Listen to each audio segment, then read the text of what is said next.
Good morning everybody. आज हम electric field and charges का जो नेक्स्ट पार्ट है उसके बारे में स्टडी करेंगे। लास्ट क्लास में हमने चार्ज के बारे में काफ़ी चीज़ों की नॉलेज ली।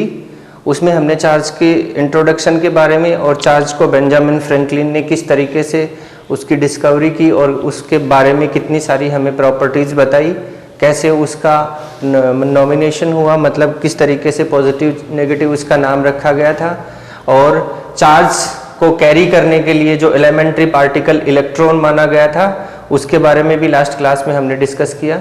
अब उसके बाद जो नेक्स्ट टॉपिक आपका आता है उसमें मैं आप लोगों को बताना चाहूँगा कि इस नेक्स्ट टॉपिक में हम बात करेंगे कि चार्ज जो है वो कैरी करने के लिए, दैट मीन्स वन पॉइंट से अनदर पॉइंट कैरी करने के लिए हमें एक मीडियम की जरूरत होती है। ये बात मैंने लास्ट क्लास में भी बताई थी कि चार्ज जो है वो किसी पार्टिकल के थ्रू ही कैरी हो सकता है, और पार्टिकल को अगर हमें एक पॉइंट से दूसरे पॉइंट पे लेके जाना है तो हमें मीडियम की जरूरत पड़ती है, वैक्यूम में ट्रेवल नहीं कर पाएगा। तो उसके लिए हम कुछ बातें यहाँ पे करेंगे जिनको हम कैटेगराइज कर रहे हैं, और उस कैटेगराइजेशन में हमने यहाँ पे एक छोटा सा सिस्टम बनाया है। आज जो टॉपिक हम पढ़ने वाले हैं उसके बारे में सबसे पहले हम बात करेंगे कंडक्टर्स और इंसुलेटर की, फिर हम बात करेंगे charging a body, electrostatic induction और क्वांटिटाइजेशन ऑफ चार्ज और कंजर्वेशन ऑफ चार्ज। इन सब टॉपिक्स के बारे में आज हम डिस्कस करने वाले हैं। तो चलिए शुरुआत करते हैं। सबसे पहले हम बात करते हैं कंडक्टर्स और इंसुलेटर्स की। तो कंडक्टर्स और इंसुलेटर को समझने से पहले हमें इनको अलग अलग कैटेगराइज करने से पहले हमें एक चीज समझनी पड़ेगी, और वो है चार्ज पार्टिकल जो होता है आपका इलेक्ट्रॉन, वो फ्री कैसे होता है किसी भी मतलब मटेरियल में, उसको फ्री कैसे मानते हैं हम, उसके बारे में हम बात करेंगे। तो उसके लिए मैं आपको यहाँ से समझा रहा हूँ, ध्यान से देखिएगा आप लोग। देखिए, free charge particles in material किस तरीके से होता है। फ्री चार्ज पार्टिकल्स जैसे हम यहाँ पे स्टार्टिंग में हम अगर बात करें, हमने किसी मटेरियल का कोई एटम ले लिया, उस एटम के अंदर हमने माना कि ये 4 इलेक्ट्रॉन है और 4 अंदर इसके न्यूक्लियस में प्रोटॉन है। इस कंडीशन में इसका नेट चार्ज जो है वो 0 होगा। Total positive charge is equals to total negative charge, ये हमने इलेक्ट्रॉन थ्योरी में भी पढ़ा है, ठीक है। तो नेट चार्ज जो है वो यहाँ पे इसका क्या हो जाएगा, 0 हो जाएगा। नेट चार्ज इसका क्या हो जाएगा, 0। इसका नेट चार्ज है 0, इसलिए हम इसको क्या बोलेंगे कि एटम जो है वो न्यूट्रल कंडीशन में है, ठीक है। अब अगर इसको, ये जो सिचुएशन थी, इसको अगर हम रूम टेम्परेचर के ऊपर लेके आए, that means 0 kelvin temperature. Room temperature का मतलब होता है 0 केल्विन टेम्परेचर। तो उस केस में इसको हीट मिलेगी, और उस हीट को जैसे ही अब्जॉर्ब करेगा इसको एनर्जी मिलेगी। तो उस केस में क्या होगा, इसके जो ये इलेक्ट्रॉन्स हैं जो लूजली बॉन्डेड है विद द न्यूक्लियस, न्यूक्लियस के साथ में क्या है, इनके बीच में डिस्टेंस है। डिस्टेंस होने की वजह से इनके बीच की न्यूक्लियस के जो अंदर पार्टिकल हैं, कौन से पार्टिकल, न्यूट्रॉन और प्रोटॉन, वो टाइटली बॉन्डेड है। यहाँ पे स्ट्रॉन्ग न्यूक्लियर फोर्स लग रहा है, और इनके बीच में जो फोर्स लग रहा है वो वीक न्यूक्लियर फोर्स लग रहा है। तो यहाँ पे जो फोर्स लग रहा है इन दोनों के बीच में, उसकी वजह से ये लूजली बॉन्डेड है इलेक्ट्रॉन किसके साथ में, इस न्यूक्लियस के साथ में। तो जैसे ही ये हीट गेन करेंगे, तो यहाँ से देखिए अगले डायग्राम में मैंने आपको बताया कि जैसे ये इलेक्ट्रॉन टूट के यहाँ आ गया, तो इसका मतलब क्या हुआ, ये जो एटम है ये डबल पार्टिकल्स में चेंज हो गया है। एक पॉजिटिवली चार्ज हो गया और दूसरा इलेक्ट्रॉन जो टूट के बाहर निकला है वो नेगेटिवली चार्ज हो गया। तो ये एक हमारे पास में कोई मतलब कोई बॉडी है या कोई सिस्टम है जिसके अंदर इस एटम से निकलने वाला इलेक्ट्रॉन यहाँ पे फ्री हो गया है। इसी इलेक्ट्रॉन को हम फ्री इलेक्ट्रॉन का नाम देते हैं, जो कि चार्ज को कैरी करने के लिए रिस्पॉन्सिबल माना गया है। अब ये जो फ्री इलेक्ट्रॉन है, इसके लिए हम एक सिस्टम समझते हैं, और ये फ्री इलेक्ट्रॉन किस तरीके से वर्क करता है उसके बारे में हम अभी बात करने वाले हैं। देखिए यहाँ से, अब मोशन ऑफ चार्जेस, चार्जेस का मोशन कैसे होता है। जैसे हमने एक मेटल ले लिया, हमें पता है कि मेटल्स जो होते हैं वो कंडक्टर्स होते हैं। 10th क्लास में भी हमने इस चीज़ के बारे में स्टडी की है, इलेक्ट्रिसिटी वाले चैप्टर में। तो हमने एक मेटल ले लिया, उस मेटल के अंदर हमने माना कि इस तरीके से कुछ एटम्स हैं हमारे पास में, और इसके एक एंड के ऊपर हमने पॉजिटिवली चार्ज, इसको पॉजिटिवली चार्ज किया, और ये हमने एक नॉन मेटल ले लिया, मान लेते हैं कि ये एयर है इस तरीके से। अब देखिए ध्यान से इस डायग्राम को आप थोड़ा कॉन्सेंट्रेट होकर देखिएगा। अब ये जो पॉजिटिव चार्ज है, ये पॉजिटिव चार्ज क्या करेंगे, मेटल्स के अंदर जैसे ये जो स्ट्रक्चर है ये मेटल्स के लिए है, यहाँ पे नेगेटिव वगैरह चार्ज, यहाँ पे हमारे काफी सारे चार्ज जो है वो फ्री हो जाते हैं। तो इसके अंदर number of positive charge particles and number of negative charge particles जो है वो काफी अमाउंट में फ्री रहेंगे। तो उस केस में क्या होगा, प्लस माइनस ऐसे हमने दिखा दिया, माइनस प्लस माइनस प्लस, इस तरीके से हम इसको दिखा सकते हैं। यहाँ हमारे पास फ्री चार्ज पार्टिकल्स हैं। तो ये जो पॉजिटिव चार्ज यहाँ पे हमने अप्लाई किया है, इस पॉजिटिव चार्ज की वजह से क्या होगा, यहाँ से ये नेगेटिव चार्ज, देखिए ये नेगेटिव चार्ज जो मैं आपको दिखा रहा हूँ, इस तरफ हमने नेगेटिव अप्लाई कर दिया है इस तरीके से। अब ये जो हमने एक तरीके से नेगेटिव और पॉजिटिव जो चार्ज अप्लाई किया है, उसका मतलब है हम इसके ऊपर इलेक्ट्रिक फील्ड अप्लाई कर रहे हैं। तो ये जो नेगेटिव चार्ज पार्टिकल इलेक्ट्रॉन है, ये यहाँ से इसको ये पॉजिटिव चार्ज पार्टिकल अट्रैक्ट करेगा, और ये जैसे ही इसके अंदर, जैसे ही यहाँ से इसको अट्रैक्ट करने की वजह से इसको पुल करेगा, ये खींचेगा ये इसको। तो जैसे ये यहाँ से यहाँ आएगा, ठीक उसी टाइम ये वाला जो नेगेटिवली चार्ज पार्टिकल है, ये यहाँ से नेगेटिव चार्ज लग रहा है, ये इस नेगेटिव को रिपेल करेगा।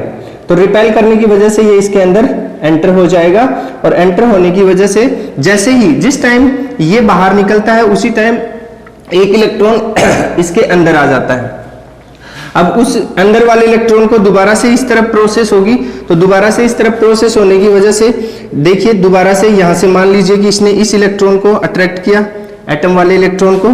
तो इस एटम वाले इलेक्ट्रॉन को अट्रैक्ट करने की वजह से यहाँ से ये जो है पॉजिटिवली चार्ज बॉडी बन गई है। अब ये यहाँ से नेगेटिव चार्ज को अट्रैक्ट कर रही है, तो इसने इसको अट्रैक्ट कर लिया, और फिर ये पॉजिटिवली चार्ज हो गई है, तो इसने इसको अट्रैक्ट कर लिया, और फिर यहाँ से जो इलेक्ट्रॉन खाली बच गया था, हमारा जगह होल बना था, उस होल के लिए यहाँ से एक ये इलेक्ट्रॉन यहाँ आ जाएगा। इस तरीके से देखिए यहाँ से ये ट्रांसफर हुआ, फिर ये ट्रांसफर हुआ, फिर ये ट्रांसफर हुआ, और फिर इस तरीके से ये जो मूवमेंट है ये चलता रहेगा। अब ये जो इसके अंदर जो मेजॉरिटी चार्ज पार्टिकल्स जो होते हैं, जिनको हम इलेक्ट्रॉन्स मानते हैं, और पॉजिटिवली भी होते हैं इसके अंदर, लेकिन जो मूवमेंट हो रहा है यहाँ पे जो चार्ज के ट्रांसफर का, वो कंप्लीटली किसके थ्रू हो रहा है, इलेक्ट्रॉन के थ्रू हो रहा है। इलेक्ट्रॉन का मोशन हो रहा है यहाँ से, इस तरीके से हम इसको देख सकते हैं। अब हम बात करें अगर नॉन मेटल की, तो नॉन मेटल के अंदर ध्यान से देखिएगा, नॉन मेटल में क्या होता है कि नॉन मेटल में ये जो एनर्जी है, ये एनर्जी हम यहाँ पे जो अप्लाई कर रहे हैं, ये एनर्जी इतनी नहीं होती है जितनी कि इन दोनों के बीच की एनर्जी होती है। किन दोनों के बीच की, इस इलेक्ट्रॉन और इस न्यूक्लियस के बीच में जो फोर्स लगता है, उन दोनों के बीच की जो एनर्जी होती है, वो एनर्जी ज्यादा होती है रादर देन दिस वन। तो इसकी वजह से क्या होता है कि ये जो चार्ज पार्टिकल है, ये इस इलेक्ट्रॉन को अपनी तरफ अट्रैक्ट नहीं कर पाता है, और अगर ये अट्रैक्ट नहीं करेगा तो इस एटम से ये बाहर नहीं निकलेगा, और बाहर नहीं निकलेगा तो हमारे पास फ्री इलेक्ट्रॉन्स जो है वो इसके अंदर नहीं होंगे, जिसकी वजह से कंडक्शन नहीं हो पाएगा, मतलब चार्ज कैरी नहीं हो पाएगा। ये मेटल्स और नॉन मेटल्स दोनों के अंदर जो डिफरेंस है वो मैंने आपको बताया। अब इस नॉन मेटल और मेटल के बेस पे ही हमने क्लासिफिकेशन किया। किस चीज का क्लासिफिकेशन किया, और उस क्लासिफिकेशन को हम कंडक्टर और इंसुलेटर के थ्रू समझेंगे। अभी मैं आपको बताता हूं कैसे किया हमने। जो क्लासिफिकेशन की हम बात कर रहे थे, उस क्लासिफिकेशन के अंदर मैंने कुछ पॉइंट्स यहाँ पे नोट किए हैं बोर्ड पे, उनके अकॉर्डिंग मैं आपको समझाऊंगा कि किस तरीके से हम मटेरियल को एक चार्ज के मूवमेंट के थ्रू क्लासिफाइड कर सकते हैं। तो सबसे पहला जो पॉइंट है अपना, वो आता है अपना कंडक्टर। ध्यान से देखिएगा यहाँ पे, conductor which allow charges to move within it.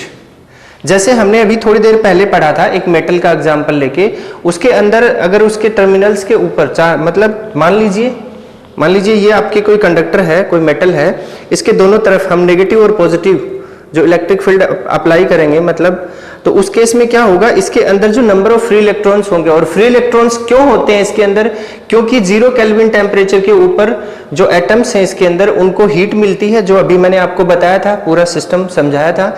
उस हीट मिलने की वजह से वहां से इलेक्ट्रॉन जो है वो इजेक्ट हो जाएगा, बाहर निकल जाएगा, और एटम को छोड़ के बाहर निकलने के बाद में वो फ्री माना जाता है, मतलब उसके ऊपर उस एटम से कोई भी टाइप का कोई रिलेशन उसके अंदर नहीं रहता। तो इसके अंदर काफी, इसको अगर हम मेटल की रोड माने तो इसमें नंबर ऑफ जो फ्री इलेक्ट्रॉन्स है वो बहुत ज्यादा होते हैं, और उस नंबर ऑफ फ्री इलेक्ट्रॉन्स की वजह से ही हम बोल सकते हैं कि ऐसा मटेरियल जो अलाउ करता हो, which allow charges to move within it, जो चार्जेस को मूव होने में अलाउ करता हो, उसको हम बोलते हैं, ऐसे मटेरियल को हम बोलते हैं कंडक्टर।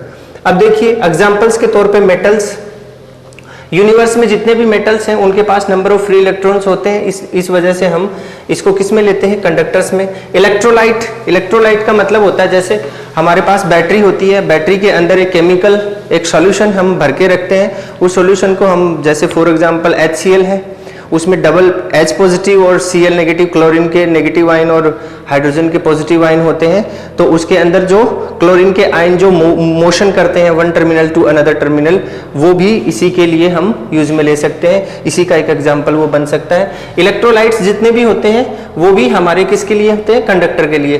टैप वाटर मतलब प्योर वाटर तो नहीं लेंगे, टैप वाटर का मतलब होता है सोल्टी वाटर, जिसमें सोल्ट हो, किसी भी टाइप का सोल्ट हो सकता है, और सोल्ट होने की वजह से उसमें भी आयंस होंगे, आयंस होने की वजह से उसके अंदर भी चार्ज का फ्लो पॉसिबल हो जाता है। ह्यूमन बॉडी हमें शॉक लगता है, हमारी जो डेली लाइफ है उसमें काफ़ी बार हमारे साथ ऐसे इंसिडेंट होते हैं जिसमें हमें शॉक लगता है, तो मतलब हमारी बॉडी के अंदर से भी चार्ज जो है वो पास हो सकता है, अलाउ करती है हमारी बॉडी भी चार्ज के मूवमेंट को, तो हम इसमें भी ले सकते हैं। बहुत सारे ऐसे एग्जाम्पल्स, और भी बहुत सारे एग्जाम्पल्स होते हैं।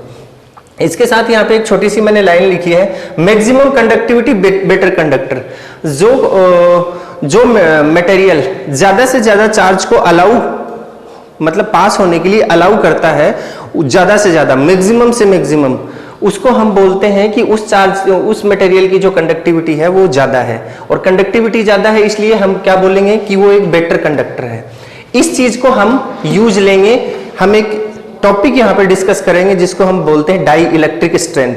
तो ये वाली जो चीज है, ये वाली कंडक्टिविटी वाली, ये रिलेटेड होती है कंडक्टर से, और इंसुलेटर से एक क्वांटिटी रिलेटिव होती है जिसको हम बोलते हैं डाई इलेक्ट्रिक स्ट्रेंथ। वो मैं आपको समझाऊंगा, इसके बाद जस्ट बाद में आपको बताऊंगा कि वो क्या होती है। अब हम बात करते हैं इंसुलेटर्स की। तो इंसुलेटर के अंदर नंबर ऑफ फ्री इलेक्ट्रॉन्स जो है वो नहीं होते हैं, ये चीज भी मैंने आपको एक डायग्राम के थ्रू यहाँ पे समझाई है। और अगर नंबर ऑफ फ्री इलेक्ट्रॉन्स उसमें नहीं है तो उस केस में हम लोग क्या बोलेंगे कि which do not allow charges to move through, मतलब थ्रू इट, मतलब इसके अंदर जो चार्जेस हैं वो मोशन के लिए अलाउ नहीं करते हैं, चार्ज का जो मोशन है वो इस टाइप के मटेरियल में अलाउ नहीं होता है। और अगर चार्ज किसी मटेरियल में एक पॉइंट से दूसरे पॉइंट में अगर कैरी नहीं होता है तो उसके अंदर से हम लोग मानते हैं कि उसके अंदर से इलेक्ट्रिसिटी का जो फ्लो है वो नहीं हो रहा है, तो उस केस में हम उसको इंसुलेटर बोलते हैं। अब इसके बाद में देखिए एक आता है सेमीकंडक्टर। सेमीकंडक्टर क्या होता है, ये हमारे बाद के टॉपिक्स हैं, जैसे सेमीकंडक्टर है, ये हमारी जो सेमीकंडक्टर और जो डिवाइसेज हैं लेसन नंबर 14 उसमें डिस्कस करने वाले हैं, लेकिन यहाँ पे क्लासिफिकेशन की बात हो रही है इसलिए मैंने इनको यहाँ पे भी नोट किया है। एक सुपर कंडक्टर है, सुपर कंडक्टर जो वो रेजिस्टेंस से रिलेटेड पार्ट है, इसको भी हम आगे फर्दर रिलेशंस में स्टडी करेंगे, लेकिन यहाँ पे क्लासिफिकेशन की वजह से ही मैंने इन दोनों टॉपिक्स को कंसिडर किया है। यहाँ से देखिए, at low temperature this material is insulator, at room temperature it starts conducting. मतलब कुछ मटेरियल्स ऐसे होते हैं हमारे नेचर में जो लो टेम्परेचर के ऊपर तो इंसुलेटर की तरह बिहेव करते हैं, और एट ए रूम टेम्परेचर मतलब टेम्परेचर इंक्रीज होने के बाद में वो कंडक्टर की तरह बिहेवियर करते हैं। तो ऐसे मटेरियल्स को हम बोलते हैं सेमीकंडक्टर। ये टेम्परेचर इफेक्टेड मटेरियल होता है, टेम्परेचर के अकॉर्डिंग अपनी कैरेक्टरिस्टिक्स को ये चेंज कर लेता है, तो उसी के हिसाब से हमने इसको सेमीकंडक्टर बना दिया। ना ये इंसुलेटर है ना ये कंडक्टर है। तो इसमें एग्जांपल्स आते हैं आपके सिलिकॉन और जर्मेनियम। अब अगर हम बात करें सुपर कंडक्टर्स की, तो ये एक स्पेशल क्वालिटी होती है। ये स्पेशल क्वालिटी के लिए मैं आपको एग्जांपल बताता हूँ, जैसे मरकरी है। मरकरी में क्या होता है, मरकरी में अगर हम 2 केल्विन 3 केल्विन 1 केल्विन इतने केल्विन टेम्परेचर की अगर बात करें तो इतने केल्विन टेम्परेचर के ऊपर मरकरी का जो रेजिस्टेंस है वो लगभग 0 हो जाता है, अप्रोक्सीमेटली 0 हो जाता है। और 0 होने की वजह से वो हाई कंडक्टिविटी को शो करता है, और उस हाई कंडक्टिविटी की वजह से ही उसके अंदर इलेक्ट्रॉन्स का जो फ्लो होता है उसमें कोई रजिस्ट नहीं होता, उसमें कोई इंटरप्ट नहीं होता, कोई रेजिस्टेंस नहीं होता है, जिसकी वजह से हम इसको बोलते हैं all very low temperature there resistance to change in 0, change is 0। तो इस केस में जो मटेरियल्स आते हैं, जैसे मरकरी का मैंने आपको एग्जांपल बताया, वो सब किस में आते हैं, सुपर कंडक्टर में आते हैं। अब अगर मैं आपको अभी थोड़ी देर पहले मैंने आपको बताया था कि इंसुलेटर जैसे कंडक्टिविटी शो करती है कंडक्टर्स की, प्रॉपर्टी को, वैसे ही इंसुलेटर के लिए भी एक हम फिजिकल क्वांटिटी लेते हैं जो इसकी स्ट्रेंथ को बताती है, और उसको हम बोलते हैं डाई इलेक्ट्रिक स्ट्रेंथ। इस डाई इलेक्ट्रिक स्ट्रेंथ के बारे में अब मैं आपको बता रहा हूं, आप देखिएगा कि डाई इलेक्ट्रिक स्ट्रेंथ क्या होती है, अभी हम डिस्कस करते हैं। तो स्टूडेंट्स, हम लोग बात कर रहे थे, यहाँ पे एक स्टेटमेंट लिखा था मैंने, मैक्सिमम कंडक्टिविटी बेटर कंडक्टर। इसी से रिलेटेड मैंने एक और स्टेटमेंट लिखा है, यहाँ पे देखिए, maximum dielectric strength better insulator. मतलब एक बेटर कंडक्टर और एक बेटर इंसुलेटर के बारे में जो जब हमें जानना हो तो किस चीज को कंसीडर करेंगे। अगर बेटर कंडक्टर के बारे में हमें नॉलेज लेनी है तो उसकी कंडक्टिविटी जो है वो मैक्सिमम होनी चाहिए, इसकी वजह से ही वो बेटर कंडक्टर बनता है। और अगर इंसुलेटर की बात करें हम, देखिए इंसुलेटर की भी, जैसे हमें जितने भी इलेक्ट्रिकल जो प्रोसेस हैं उनके लिए जैसे हमें कंडक्टर की जरूरत होती है, वैसे ही हमें इंसुलेटर की जरूरत होती है। जैसे फॉर एग्जांपल अगर मैं बात करूं, जैसे हमारे घर में जो वायरिंग है, होम जो वायरिंग हमने कर रखी है, उस वायरिंग में जो हम स्विचेज का यूज करते हैं वो स्विचेज एबोनाइट के बने होते हैं, और उसके अंदर एक मेटल, मतलब किसी भी टाइप का एल्यूमिनियम या फिर कॉपर के मेटल का अंदर स्ट्रक्चर लगा होता है, जिसकी वजह से स्विच के अंदर हम ऑन ऑफ करते हैं तो वो जो हमारी इलेक्ट्रिसिटी की जो लाइन है वो क्लोज और ओपन सर्किट में कन्वर्ट होती है। इसी तरीके से हम पोर्सलिन का भी एग्जांपल ले सकते हैं। पोर्सलिन का मतलब चीनी मिट्टी। चीनी मिट्टी, जैसे आपने देखा होगा बड़े बड़े टावर्स जो होते हैं, बड़ी बड़ी इलेक्ट्रिसिटी की लाइंस होती हैं, उनको जब, जैसे मैं यहाँ पे एक डायग्राम बना के दिखाता हूँ आपको। जैसे मान लीजिए ये हमारे पास में एक पोल है, इस तरीके से एक पोल है, ऐसे एक पोल देखा होगा आपने। इस पोल से हम लोग एक वायर को पास करवा रहे हैं। ये पोल जो है ये क्या करते हैं, ये पोल जो है ये वायर 100 and 1000 किलोमीटर्स को जब हम इलेक्ट्रिसिटी को लेके जाते हैं एक पॉइंट से दूसरे पॉइंट तक लॉन्ग डिस्टेंस के लिए, तो इन पोल्स का यूज करते हैं। जैसे हम लोग यहाँ से वायर को लेके जाएं, यहाँ से कनेक्ट किया हमने, ऐसे चला गया, यहाँ से हमने कनेक्ट किया, दूसरा वायर ऐसे आ गया, इस तरीके से। लेकिन ये जो पोल होता है, अगर हम इस पे डायरेक्टली इस वायर को कनेक्ट करके लेके जाएंगे तो क्या होगा क्या, जो भी इलेक्ट्रॉन्स फ्लो हो रहे हैं इसके अंदर से एज ए करंट, वो सारे के सारे ग्राउंडेड हो जाएंगे और आगे पहुंचेंगे नहीं। तो इसके लिए भी हमें इंसुलेटर की जरूरत पड़ती है, जिसमें हम पोर्सलिन के ऐसे बने हुए आपने देखा होगा नॉर्मली, अभी भी आप देख सकते हैं। जब लेक्चर खत्म हो तो बाहर जाके, घर के बाहर जो पोल लगा हुआ है उसके ऊपर भी आप जाके देख सकते हैं कि इस तरीके से पोर्सलिन के ऐसे लगे रहते हैं हमारे हैंडल से, और इसके नीचे ये मान लीजिए पोल है आपका इस तरीके से, और यहाँ से नीचे से हम वायर को ऐसे, इसके अंदर एक हुक लगा होता है, उस हुक के अंदर से वायर को हम पास करते हैं, और हमारा जो करंट है वो बिल्कुल भी, दैट मीन्स इलेक्ट्रॉन्स का जो फ्लो है वो सीधा चला जाता है। इसका एक सीधा सा एग्जांपल है, और भी अच्छे तरीके से मैं आपको समझा सकता हूँ, वो क्या है वो सुनिए आप। जैसे फॉर एग्जांपल पानी है, पानी को हम मान लीजिए कि हमारे गांव में या हमारे मोहल्ले में एक वाटर टैंक बना हुआ है, उस वाटर टैंक से पानी को आप अपने घर तक लाना चाहते हैं, तो वाटर टैंक का जो वाल है वो ओपन कर दिया, क्या पानी बिखरता हुआ आपके घर तक पहुंचेगा? नहीं पहुंचेगा, वो तो फैल जाएगा और अब्जॉर्ब कर लेगी उसको, कौन? अर्थ अब्जॉर्ब कर लेगी। सिमिलर प्रोसेस, अगर पानी को हम घर तक लेके आना चाहते हैं तो हम एक पाइप लगाते हैं और उस पाइप के अंदर से ही पानी आता है। वो पाइप क्या करती है? मेटल की पाइप हो सकती है, प्लास्टिक की हो सकती है। वो पाइप क्या करती है? उस पानी को बाहर नहीं निकलने देती, उसका फ्लो जो है वो उसके अंदर ही रहता है, उसको बाहर नहीं निकलने देती और एक डेस्टिनेशन तक उसको पहुंचाने का काम करती है। सिमिलर प्रोसेस होता है इंसुलेटर का। जैसे वायरिंग होती है तो वायर के अंदर आपने देखा होगा बीचों बीच कॉपर का वायर होता है और उसके चारों तरफ हम प्लास्टिक का इंसुलेशन करते हैं। वो प्लास्टिक का इंसुलेशन इसीलिए किया जाता है कि वो जो वायर है अगर उसको किसी भी मतलब अनदर किसी बॉडी से अगर वो टच हो जाएगा तो इलेक्ट्रॉन्स का जो सिस्टम है, इलेक्ट्रॉन्स का जो फ्लो है वो कंप्लीटली ग्राउंडेड हो जाएगा। इसलिए हम उसको इंसुलेशन करते हैं और इंसुलेशन की वजह से इलेक्ट्रॉन्स जो हैं वो बाहर नहीं निकलते हैं और बाहर नहीं निकलने की वजह से ही वो उसके अंदर से फ्लो होते रहते हैं, ये वाली चीज। तो जिस तरीके से इंसुलेटर जिस तरीके से हमें कंडक्टर्स की रिक्वायरमेंट होती है उसी तरीके से हमें इंसुलेटर्स की भी रिक्वायरमेंट होती है। दोनों ही बहुत इंपॉर्टेंट चीजें हैं। अब इसके बाद अगर हम इस चीज को आगे देखें तो आपने देखा होगा कि लोकल जो लाइन होती है जिसको आप लोग आपके घरों में जो सप्लाई हो रही है उसमें वोल्टेज की जो वोल्टेज हमारे पास आता है वो 220 वोल्ट होता है। उससे बड़े जो पावर हाउस होते हैं उसमें और ज्यादा वोल्टेज, आपने सुना होगा 11,000 की लाइन है, बहुत ज्यादा वोल्टेज है उसमें। तो उसके लिए उससे भी बड़ी बड़ी जो पावर सप्लाई होती हैं उसमें आपने बड़े बड़े टावर्स देखे होंगे काफी, दैट मीन्स 60, 70 और 100 फीट्स ऊंचे ऊंचे बड़े बड़े टावर्स बने होते हैं, तो उनके अंदर जो सप्लाई होती है, एनर्जी सप्लाई होती है, जो इलेक्ट्रिक फील्ड अप्लाई हो रही है उस केस में, उस इलेक्ट्रिक फील्ड का जो अमाउंट है वो अगर ज्यादा हो जाए तो उस केस में क्या होगा, उस केस में क्या वो इंसुलेटर ही रहेगा या फिर वो इंसुलेटर कंडक्टर में बदल जाएगा? सोचिए आप जरा इस मामले में।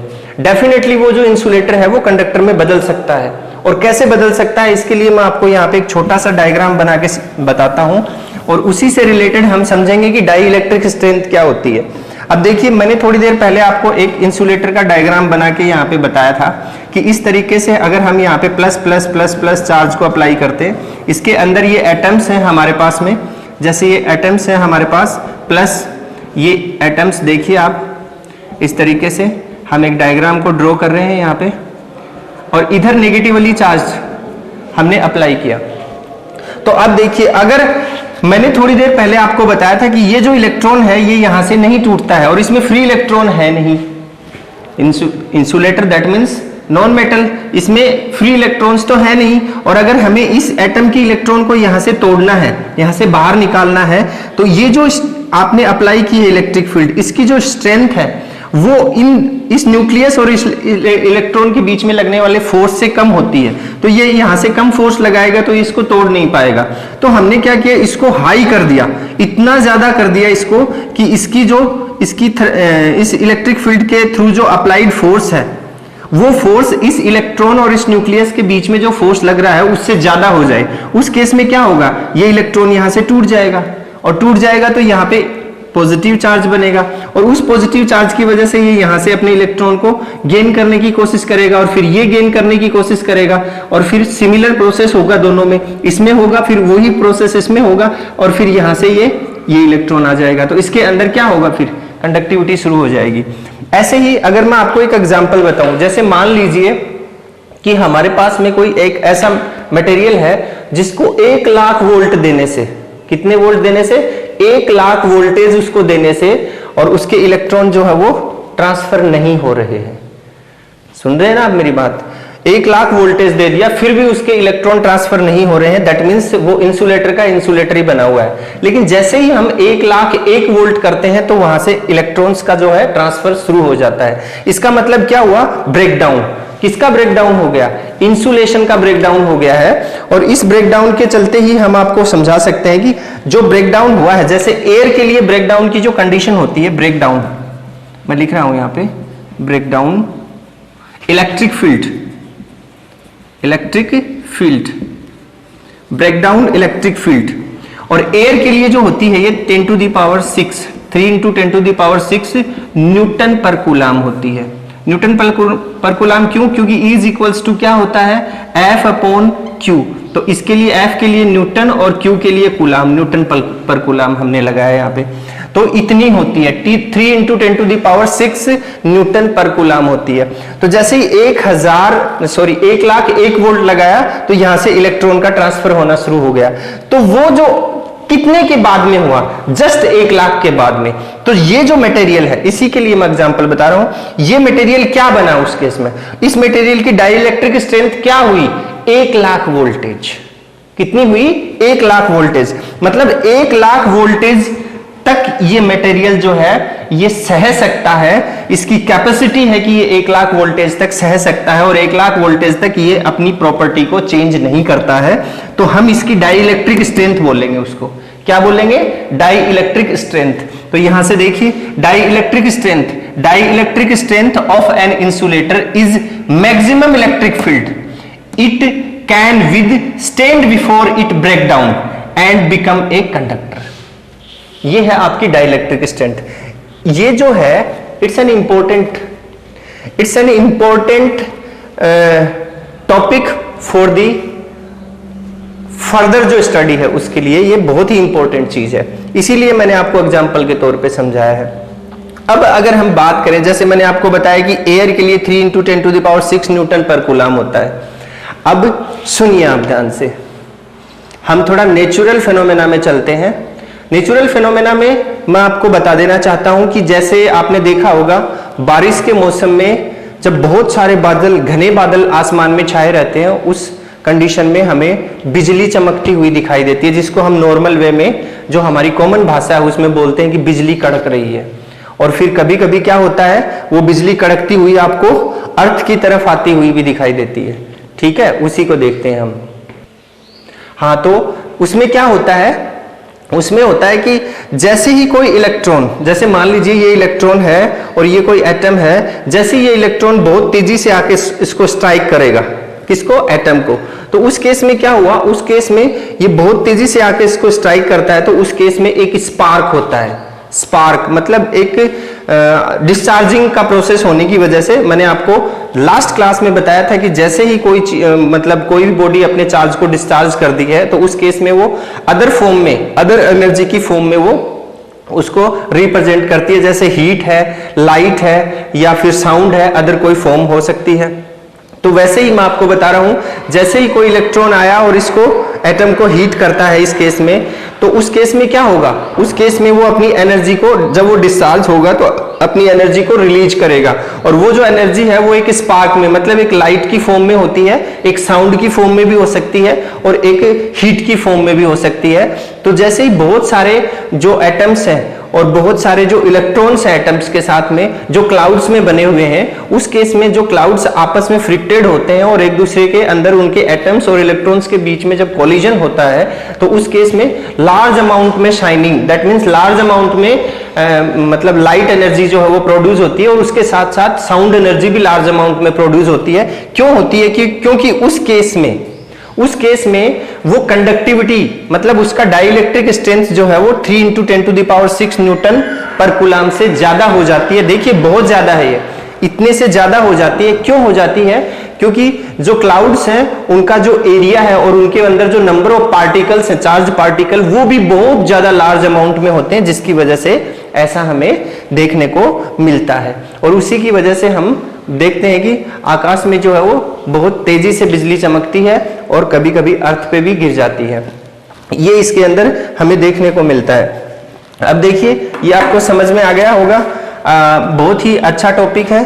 अब हम आगे चलते हैं और आगे हम बात करेंगे चार्जिंग ए बॉडी को चार्जिंग कैसे करते हैं हम लोग, उसकी बात करते हैं। मैं मिटाता हूं फिर बताता हूं आपको।